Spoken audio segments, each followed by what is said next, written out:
क्या चाहत जानबूझ के लोगों से भिड़ रही है कंटेंट के लिए, या फिर उसके साथ सच में बुरा हो रहा है? तो आज हम इसी के बारे में बात कर रहे हैं। तो अभी अभी एक प्रोमो आया है बिग बॉस के घर से।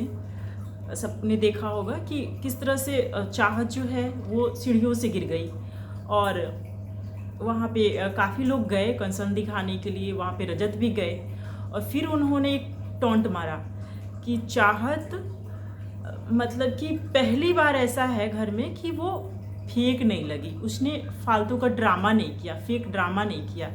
ये चीज़ रजत का कहना है। तो उस टाइम तो उसको कुछ समझ नहीं आया, वो बेचारी गिरी हुई थी, तो वो उठ के चली आई, बग्गा के पास आके बैठी। फिर इस बंदे ने फिर से जाके टोंटबाजी की, जाके उससे बोला कि मतलब मुझे ऐसे लोगों के साथ बात करना अच्छा नहीं लगता, जो एक तरह से होता है ना, इंसल्टिंग वे में बोला कि जो मतलब सेंसलेस बात करते हैं। तो बट ये भी बातें वो चाहत को समझ नहीं आई, उसने हंस के निकाल दिया। बट ये बात वहाँ जो बैठे थे बग्गा, उनको समझ आई। फिर उन्होंने चाहत को समझाया कि ये एक्चुअली बोल क्या रहा है, ये इंसल्ट कर रहा है तुम्हारा, ये मजाक नहीं कर रहा। फिर ये बातें जो है वो चाहत पांडे को समझ आई कि ये बंदा सच में इंसल्ट कर रहा है, मजाक नहीं कर रहा है। फिर उसने बोलना स्टार्ट किया कि मेरे से ऐसे मजाक अलग बात है और इंसल्ट करना अलग बात है, क्योंकि दोनों में एक पतली सी लाइन होती है जो आप हर बार क्रॉस कर देते हो।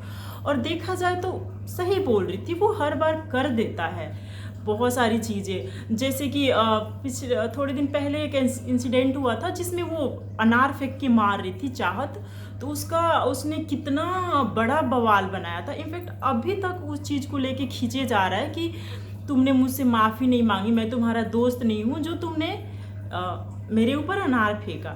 ऐसी चीज़ें बोलता हुआ दिखा, और काफ़ी ज़्यादा लड़ाई भी हुई इसके बारे में। तो वो बात यहाँ भी लागू होती है कि अगर वो तुम्हारी दोस्त नहीं है तो तुम ऐसी बातें उससे कर कैसे सकते हो? क्यों हंसी मजाक में भी क्यों कर रहे हो? जब तुम उसको दोस्त अपना मानते ही नहीं हो तो फिर तुम कर क्यों रहे हो ये सारी चीज़ें? तो यही बात चाहत ने बोली कि तुम ना हर बार लाइन क्रॉस कर देते हो। ये बात रजत को बोला। और आप सबको तो पता ही है कि रजत कैसा है, उसको चिढ़ मच जाती है कोई भी उस पर उंगली उठाए तो वो बोलने लगा कि मैं तुम्हें जाके धक्का नहीं मारा था। तो ठीक है, तुमने धक्का नहीं मारा था, वो भी एक्सेप्ट कर रही है कि मैं खुद से गिरी हूँ, किसी ने धक्का नहीं मारा, लेकिन तुम उसका मजाक कैसे उड़ा सकते हो? तुम ऐसी बातें कर भी कैसे सकते हो? तो इसी बात पे काफ़ी बहसबाजी हुई है, और इसमें तो मुझे चाहत गलत नहीं लगी, इनफैक्ट रजत ही गलत लगा, क्योंकि वो बिन फालतू की बातें कर रहा है।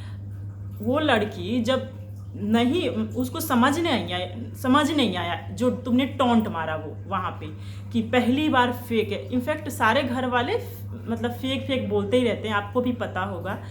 लेकिन उसने बोला, चाहत को रजत ने बोला कि ये पहली बार फेक नहीं लगी। इट मीन्स कि मतलब हमेशा फेक ही करती है।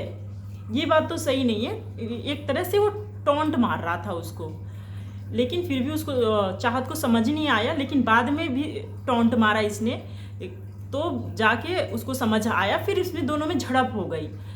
तो ठीक है, एक तो चाहत का पहले से ही विवियन के साथ चल रहा है, ऊपर से अभी वो क्लोज हुआ भी नहीं है कि ये रजत के साथ हो गया इसका। तो मेरे को समझ नहीं आता कि इस लड़की का सीन क्या है, मतलब कि जानबूझ के कंटेंट के लिए कर रही है, सबसे भीड़ रही है, या फिर नेचुरली उसके साथ हो जा रहा है ऐसी चीज़ें। तो अब देखिए क्या होता है, क्योंकि रजत तो आप सबको पता है कैसा है। तो इस बारे में आपका क्या है कहना? बेचारी फंस गई फिर से, मैं तो यही कहूँगी चाहत के बारे में। तो आपको क्या है कहना, प्लीज़ कमेंट करके बताइए। और मेरे चैनल पर नए हैं तो प्लीज़ सब्सक्राइब कर लीजिए। मिलते हैं नेक्स्ट वीडियो में।